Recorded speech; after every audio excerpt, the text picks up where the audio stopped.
Kasi atong feeling na to as the reigning here sa Kadayawan for this year po. Good evening, everyone. So I am so much overwhelmed and I am so much thankful and blessed kay dugay-dugay gyud baya wala nakadaog ang tribong Bagobo Tagabawa, pero I really thank the Lord for this opportunity. Nagihatag na pud niya sa kuha karon sa amuang tribo karon ang crown as siya sa Kadayawan 2024.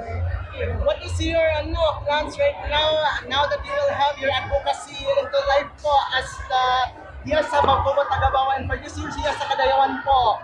So, duha ako ang plano na buhaton no. First is to implement my advocacy sa amuang tribo, which is mao to ang traditional and natural dyeing, natural way of creating clothing design. Sayang wala na ko siya nadala karon, tong ginabitbit ako kaganina katong binadbad na clothing design.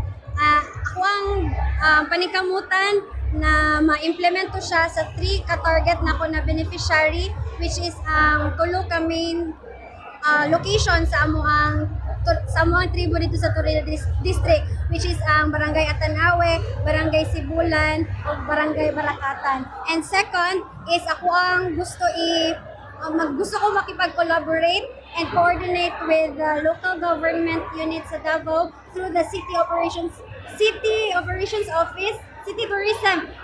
Office kung unsa po nila mga plano, and musuporta ra pud ko sa ilaha, especially in uniting the 11 ethno-linguistic tribes here in Davao City. Sa pagtuloy din mo pagbibigay sa Diya sa Kadayawan, kasi hindi na lang tao, months paglingkod sa goods.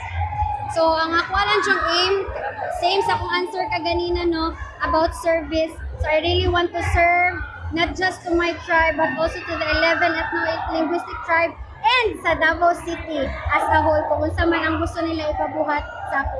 Yes. Ang atong performance sa imong gibuhat sa cultural presentation, what will be the inspiration para sa atong mga youth nato karon, especially nakamatay sa kultura nato in terms na dili nato masabtan kung sa ibon pa sa mataning mga kultura, especially sa ato mga clothing and also the traditional cultures po.